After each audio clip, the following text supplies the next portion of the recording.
성도 여러분 안녕하십니까?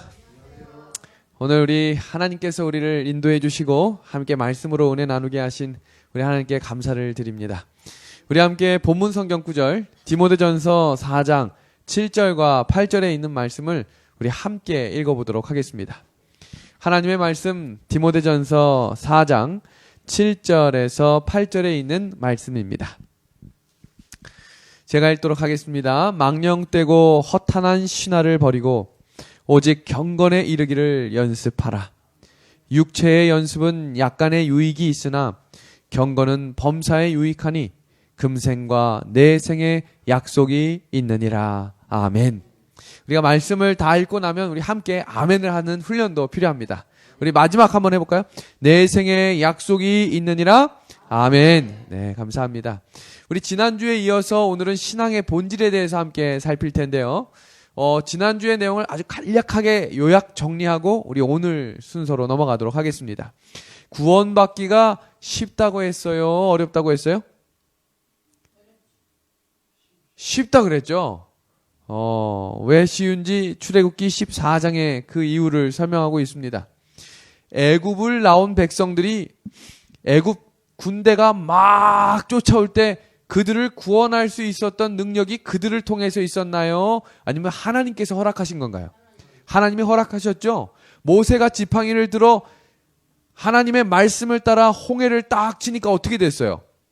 갈라졌죠? 홍해를 건넌 것이 하나님의 은혜로 건넌 것이지 그들이 무언가를 했기 때문에 건넌 것이 아니라고 우리가 지난 시간에 설명을 드렸죠. 마찬가지로 우리가 죄악 세상을 살아가면서 침례를 받을 때 우리가 한 것이 있어요? 없어요? 은혜로 받은 거잖아요. 구원은 선물이라고 이야기했습니다. 그러나 그 침례를 받은 구원이 우리가 하늘나라에 들어가기까지, 자 한번 생각해 볼게요. 이스라엘 백성들이 구원을 받았지만 가나안 약속의 땅에 들어간 사람은 1세대 중에 몇 명밖에 없다 그랬죠? 2명밖에 없었어요. 200만이 나왔는데 2명밖에 못 들어갔다는 말은 구원 받기는 쉽지만 구원 받은 것을 지키는 것은 쉽다 어렵다? 어렵다는 거예요. 그러나 그것 또한 하나님께서 은혜를 허락하셔서 우리의 의지가 아니고 우리의 힘이 아니라 예수님을 믿음으로 말미암아 주시는 의로 우리를 옷 입혀 주신다라고 설명을 드렸고 그것을 성경에서는 성화라고 부른다고 우리가 지난 시간에 배웠습니다. 이 성화라고 하는 것을 자세히 살펴보면 에베소서 4장 15절에 우리가 예수님께로 뭐 하는 거라고 기록되어 있어요? 자라나는 것이라고 이야기하고 있고 그 내용을 디모데전서 4장 7절과 8절에서는 뭐하기에 이르기를 연습하라고요? 경건에 이르기를 연습하라라고 하는 것을 우리가 지난 시간에 함께 살폈습니다. 요 구절 우리 한번 다 같이 읽어볼까요? 복음의 본질은 시작. 복음의 본질은 무슨 사업이요? 회복 사업입니다. 무엇을 회복하는 거예요? 하나님의 형상을 회복하는 것입니다. 우리가 누구의 형상을 따라 만들어진 거예요? 원래 하나님의 형상을 따라 지으셨다고 성경은 명확히 이야기했어요. 그런데 죄를 짓고 나서 우리가 그 형상을 조금씩 잃어버렸다고 이야기를 했습니다. 변화는 어떻게 시작된다고 우리가 지난 시간에 살폈죠? 사람이 관심이 있는 것을 뭘로 표현한다고 그랬어요? 말로 표현한다고 했죠. 그래서 우리가 생각에 은하수교회가 가득 찬 분들은 입을 열었다 하면 누구 얘기예요? 은하수교회 이야기하는 거예요. 머릿속에 세상의 드라마가 가득하면 입만 열었다 하면 누구 얘기? 드라마 이야기하는 것입니다. 그러면 그 말하는 것이 곧 뭐가 된다고요? 행동으로 드러나고 그 행동이 반복되면 무엇이 된다고요? 습관이 되고 그것이 습관이 습관을 만들어 품성을 이루어가고 결국은 그 품성이 운명을 결정한다라고 이야기를 했습니다. 그러니 평소에 관심이 무엇을 결정하는 거예요? 운명을 결정하는 것입니다. 참 그리스도인의 관심은 보이는 것이 아니라 보이지 않는 것에 관심을 두어야 된다라고 설명했습니다. 그러면서 보이는 것은 잠깐이고 보이지 않는 것은 영원하다. 그래서 보이는 것은 육적인 것에 우리가 더 초점을 맞추며 살아가지만 보이지 않는 것은 영적인 것에 초점을 맞춘다라고 설명을 드렸습니다. 사울이 하나님에 대한 열심과 충성 때문에 그리스도인들을 계속 핍박했다 그랬죠. 그 핍박하는 그 최정점이 다메섹으로 걸어가는 길에 누가 찾아오셨죠? 예수님이 찾아오셨습니다. 그때 사울이 묻습니다. 주여, 니시오니까? 그때 예수님이 뭐라 그러셨어요? 나는 내가 핍박하는 예수다. 이 전성경 구절을 살펴보면 사울은 자기를 이야기할 때 나는 가말리알의 문화의 아주 수제자였고 나는 배운 것도 많고 집안도 좋고 나는 정말 예수님을 믿는데 부족함이 없다라고 이야기를 했습니다. 그러나 예수님을 만나고 난 다음에 사울이 바울이 되고 난 다음에 무엇라 고백하는지 한번 볼까요? 내게 유익한 것은 다 해로 여길 뿐더러 모든 것을 잃어버리고 그때 자랑했던 것이 다 뭐라고 기록하고 있어요? 배설물이라고 이야기합니다. 그리고 그가 예수님을 만난 후에 그가 강조했던 그가 항상 삶을 통해서 훈련했던 것이 두 가지가 있는데 첫 번째는 내 몸을 쳐 복종하게 했고 두 번째는 뭘 했어요? 남에게 전파하는 일을 열심으로 애썼다라고 이야기합니다. 몸을 쳐서 복종하게 한다는 것은 무슨 변화요? 품성의 변화입니다. 그리고 복음을 전파하는 것은 복음 전도 사역입니다. 초대교회의 성도들의 관심사는 두 가지였는데 그 두 가지는 바로 첫 번째는 품성 변화였고 두 번째는 복음 전도였습니다. 이것이 지난 시간까지 우리가 배웠던 내용이에요. 품성 변화를 이루고 싶으신 성도들은 반드시 복음 전도 사역에 힘을 써야 합니다. 아기 두유가 있습니다. 저는 새벽 예배 끝나고 우리 집사님들이 이렇게 챙겨가시는 걸 보면 마음이 행복해요. 아직도 가져가지 못하신 분이 있으면 가져가셔야 돼요. 기도하셔야 됩니다. 드릴 분이 있도록 하나님께 간구해야 돼요. 우리가 전도를 하는 것은 내가 하는 게 아니에요. 하나님이 생각나게 하시고 만나게 하셔서 한 집사님은 이렇게 얘기하셨어요. 교회에서 주는 거다라고 이야기했더니 안 받아간다 그랬대. 우리가 요 아기 두유 사업은 교회에서 주는 게 아니라 하나님이 나에게 주신 선물을 전달하는 축복의 도구가 되는 것입니다. 그래서 이 5개월, 6개월은 그냥 주시는 거예요. 그냥 이유 없이 주시고 아기 잘 키울 수 있도록 내가 기도하겠다 이야기하시면 돼요. 하나님께서는 우리에게 복음 전도 사역을 통해 사람의 삶 가운데 품성 변화를 허락하시겠다고 약속하셨습니다. 그럼 오늘 우리가 품성은 무엇인지 하나씩 살펴볼 텐데요. 품성이라는 말은 듣기는 자주 듣는데 우리 의미를 한번 단어 정리를 한번 해보겠습니다. 본성과 개성과 품성, 이 겉으로 보기에는 이게 굉장히 중요한 단어이고 비슷한 단어인 듯 싶지만 단어 정리를 한번 보겠습니다. 본성이라고 하는 것은 인간들이 본래부터 가지고 태어나는 본능적인 신체적 욕구나 심리적 경향을 본성이라고 이야기합니다. 그래서 식욕, 성욕, 명예욕, 물질욕, 이기심, 교만 이런 것들을 우리가 본성이라고 이야기합니다. 그럼 개성이라고 하는 것은 무엇이냐면 부모로부터 타고난 유전적 형질과 성장 환경에 의해서 형성된 성향이나 기질을 뭐라고 이야기한다고요? 개성이라고 이야기합니다. 개성은 그래서 우리가 사람을 표현할 때 이 사람은 내성적입니다. 이 사람은 외형적입니다. 외향적입니다. 정적입니다. 활동적입니다. 성급합니다. 냉정합니다. 이런 것들은 타고난 유전적 이 형질과 성장 환경에 의해서 변화될 수 있는 것들입니다. 그렇다면 이 품성이라는 것은 무엇일까? 한번 같이 보겠습니다. 인간의 본성과 개인적 성격 그리고 후천적으로 습득된 교육과 훈련이 가미되어 종합적으로 나타나는 사람의 됨됨이나 품격을 뭐라 부른다고요? 품성이라고 부릅니다. 시험에 안 나오니까 외우실 필요는 없어요. 성경이 말하는 인간의 본성을 하나씩 살펴보도록 하겠습니다. 시편 51편 5절에 나온 말씀입니다. 내가 죄악 중에 출생하였음이며 모친이 죄 중에 나를 잉태하였나이다. 사람은 무엇 중에 출생했다고 되어 있어요? 죄악 중에 출생했다라고 이야기합니다. 로마서 3장 10절에서도 기록된 바 의인은 없나니 누구도 없다고요? 하나도 없다고 이야기합니다. 사람은 죄악 중에 출생한 것입니다. 이어지는 성경 구절 보겠습니다. 로마서 7장 18절 19절입니다. 내 속 곧 내 육신에 선한 것이 거하지 아니하는 줄을 아노니 원함은 내게 있으나 선을 행하는 것은 뭐하다고요? 없다라고 이야기합니다. 죄악 중에 태어나 죄악 중에 사는 인생이 누구 인생이에요? 우리의 인생이에요. 지금 우리의 본성을 살피고 있는 것입니다. 한 구절 더 봅니다. 로마서 7장 24절입니다. 오라 나는 공고한 사람이로다. 이 사망의 몸에서 누가 나를 건져내랴. 로마서 8장 13절입니다. 너희가 육신대로 살면 반드시 뭐 한다고요? 죽을 것이로되. 결국 사람은 죄로 태어났다가 죽을 운명, 이것이 인간의 본성과 운명입니다.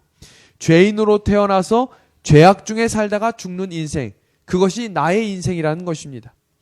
죄악의 본성에서 나오는 두 가지 죄가 있는데 이 교회증언 5권에서는 그 내용을 이렇게 표현합니다. 하나님의 종이라고 공언하는 자들이 범하는 실수 중 많은 것들은 그들의 이기심과 인정을 받으려는 그들의 욕망과 인기를 얻고자 하는 그들의 갈망의 결과입니다. 이런 죄악적 본성에서 나오는 두 가지 죄가 있는데 그 첫 번째는 바로 교만이고 두 번째는 바로 이기심이라는 것입니다. 우리 성도 여러분들은 이기적이세요? 저도 참 이기적인 사람이에요.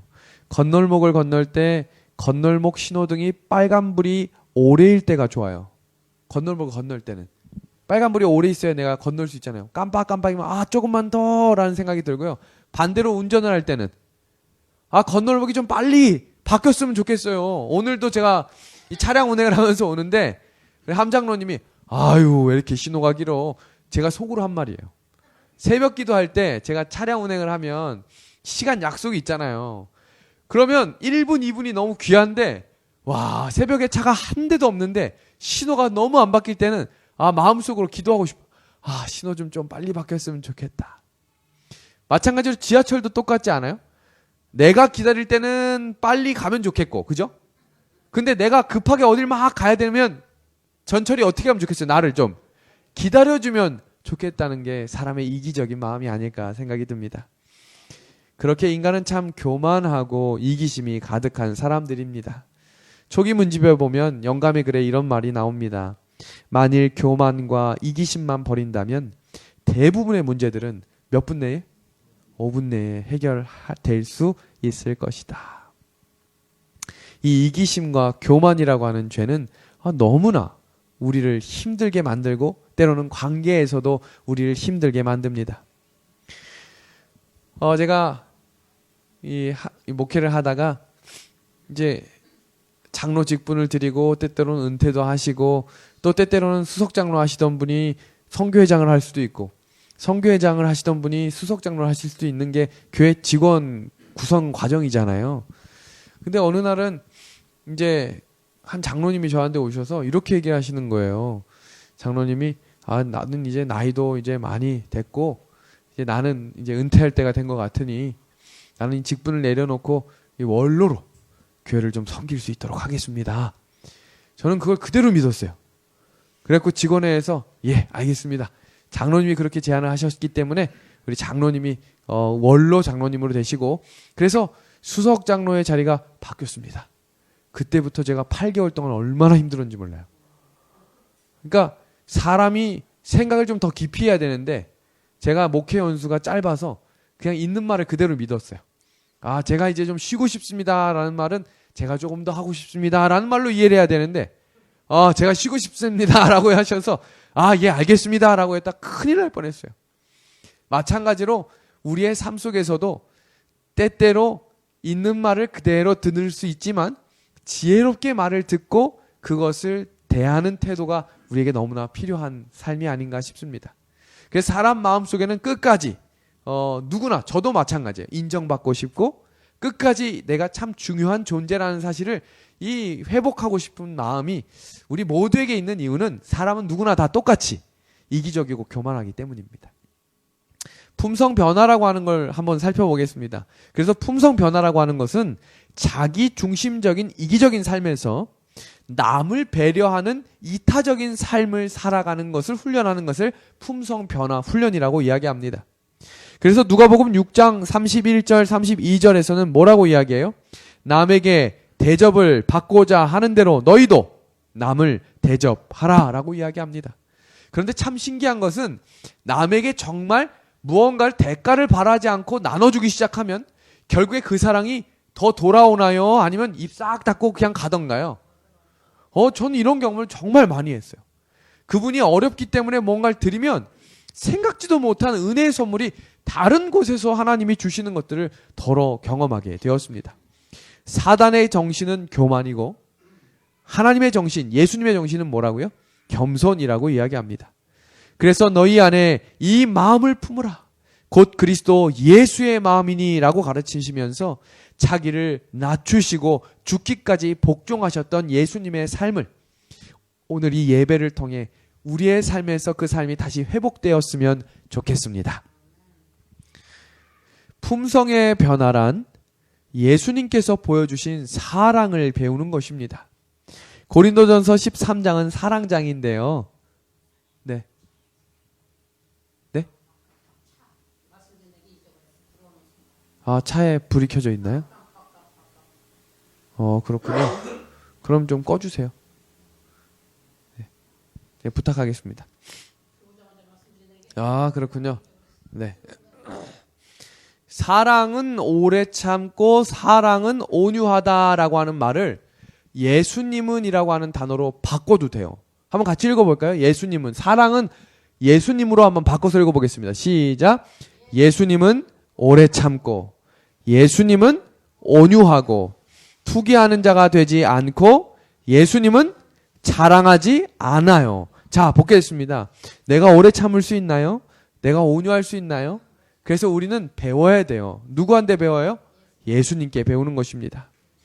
진리에 순종함으로 사랑을 배우게 되고 익히게 되는 것입니다. 베드로전서 1장 22절에 있는 말씀을 좀 같이 보겠습니다.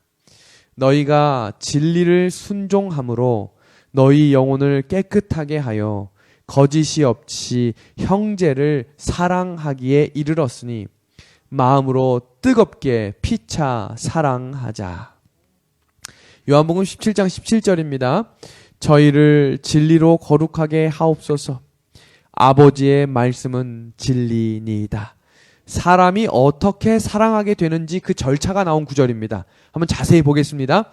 첫 번째는 말씀에 순종하는 것입니다.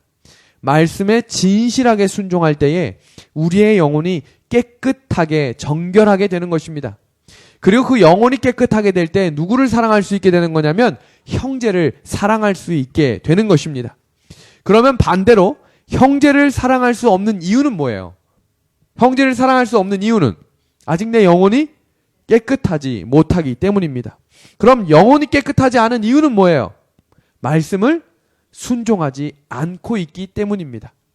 이 순서에 대한 과정을 형제를 사랑하는 것은 내 의지와 내 뜻과 내 마음으로 되는 게 아니라는 거예요.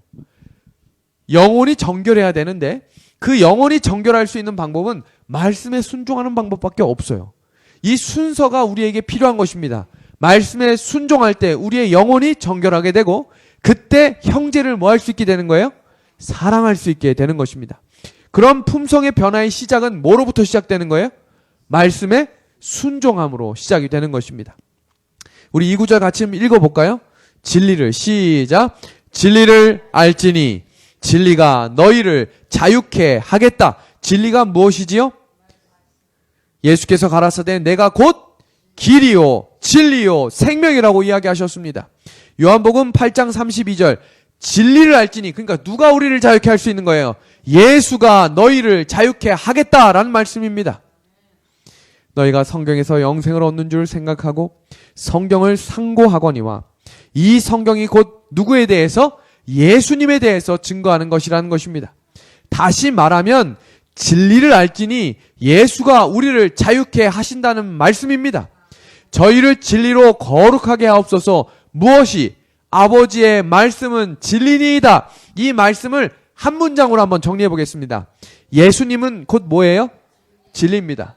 예수님이 곧 뭐예요? 말씀입니다. 그럼 이 순서를 순차적으로 살펴보겠습니다. 진리가 무엇이라고 이야기했죠? 예수님의 말씀, 아버지의 말씀이라고 그랬어요. 진리가 너희를 자유케 한다. 예수님이 우리를 자유케 한다. 그 말은 다른 말로 이야기하면 하나님의 말씀에 순종할 때 뭐 할 수 있다는 거예요? 자유할 수 있다는 것입니다. 죽음으로부터 자유하고 현실의 삶으로부터 자유하는 것입니다. 어떤 분들은 때때로 이렇게 이야기하세요. 목사님, 하나님을 믿으면 자유를 잃게 되는 거 아닌가요? 먹는 것도 못 먹게 되고 하고 싶은 것도 못 하게 되고 지금 이 시간에 제가 여기 없으면 얼마나 즐겁고 재밌는 일이 많은지 몰라요. 한번 근데 생각해 보겠습니다. 제가 함께 있었던 청년 중에 술을 너무 좋아하는 청년이 있었어요. 예수님의 말씀도 너무 좋아하는데 술도 너무 좋아하는 거예요. 근데 이 청년이 술을 끊고 싶어서 휴대폰에 이 메인 글씨를 금주라고 써놨어요. 그러면 전화를 볼 때마다 자꾸 뭐가 떠오르는 거예요? 금주. 전화를 또 볼 때마다 뭐예요? 금주. 회사를 다니는 친구이기 때문에 회식이 있을 때마다 이 핸드폰을 보면서 금주. 근데 그게 쉬워요, 어려워요? 자꾸 무너지죠. 기분 나쁠 때 또 한 잔 딱 하게 되고. 그러니까 어느 날은 새벽 1시에 저한테 전화를 해서 목사님, 제가 또 죄를 졌습니다. 제가 용서를 받고 싶습니다. 굉장히 이렇게 얘기했어요. 하나님의 은혜로 너를 정말로 사랑하실 거다. 하나님이 너를 정말로 결단코 버리지 않으실 거다. 그런데 이 청년이 이렇게 또 이야기해요. 와, 나는 이렇게 금주할 수 있는 하고 눈으로 보고 결심하는데도 안 됩니다라고 이야기합니다. 자, 그럼 볼게요. 예수님을 온전히 믿는 사람들은 술로부터 자유합니다. 맞아요? 하나님이 은혜를 주셨기 때문에 자유한 거예요. 먹을 수도 있지만 뭐 할 수도 있는 거예요? 안 먹을 수도 있는 자유가 있는 것입니다. 아멘이에요? 아멘이에요. 우리는 돼지고기나 하나님이 먹지 말라고 이야기하신 건강에 나쁜 음식들을 먹을 수도 있고 먹지 않을 수도 있어요. 왜요? 하나님의 말씀을 뭐 하기 때문에? 믿기 때문입니다. 진리를 할지니 진리가 너희를 뭐 하게 하겠다고요? 자유케 하겠다. 그게 그 의미예요. 우리는 하나님 안에서 하나님을 온전히 믿을 때 자유할 수 있는 거예요.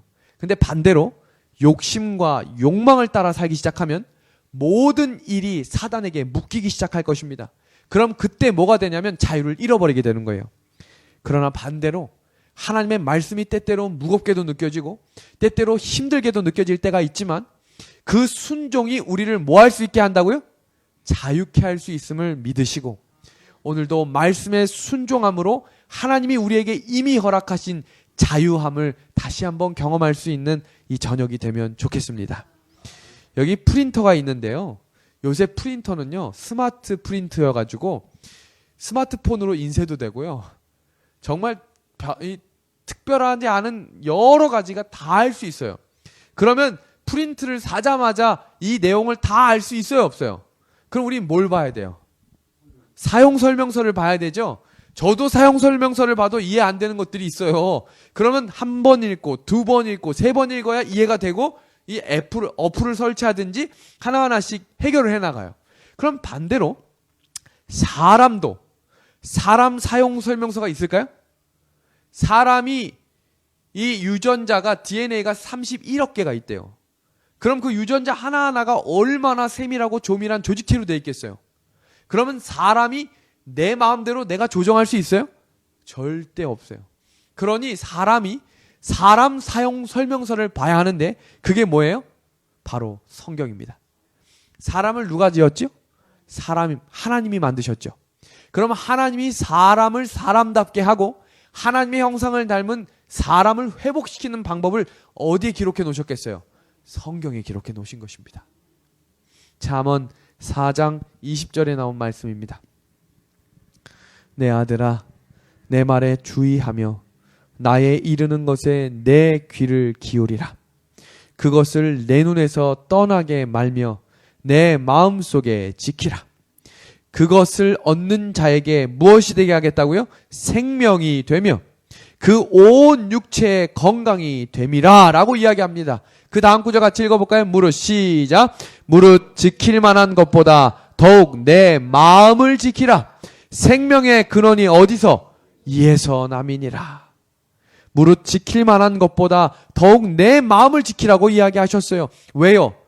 우리가 하나님의 형상을 따라 지어진 영혼을 사모하는 이 마음을 지킬 때 우리가 참으로 자유하고 참으로 건강하며 행복한 삶을 영위할 수 있기 때문인 것을 아시기 때문입니다. 이것이 과학적으로도 증명이 됐어요. 내내 혁명이라고 하는 책에 이런 글이 나옵니다. 창조주의 의지에 합당한 사람은 살아남고 합당하지 않은 자는 소멸되는 메커니즘이 인간의 몸 안에 장치되어 있다. 전자현미경 발견자인 후나이 사치오 씨는 우주 전체의 창조주의 의지가 작용하고 있다고 말하고 있는데 나는 그 의지가 유전자라는 형태로 우리 몸속에 새겨져 있다고 생각한다. 이 뜻이 바로 우리가 성경에 순종함으로 하나님 안에서 온전한 은혜를 회복할 수 있는 인간 회복. 신앙의 목적은 뭐라 그랬죠? 품성의 회복과 인간 회복이라 그랬죠. 그것이 말씀을 있는 그대로 순종하는 것에서부터 시작된다라는 것이 과학적으로도 증명이 됐다는 것입니다. 하나님의 말씀을 순종하는 것이 얼마나 중요한 것인지를 우리 마태복음 22장 37절과 40절에 있는 말씀을 보겠습니다.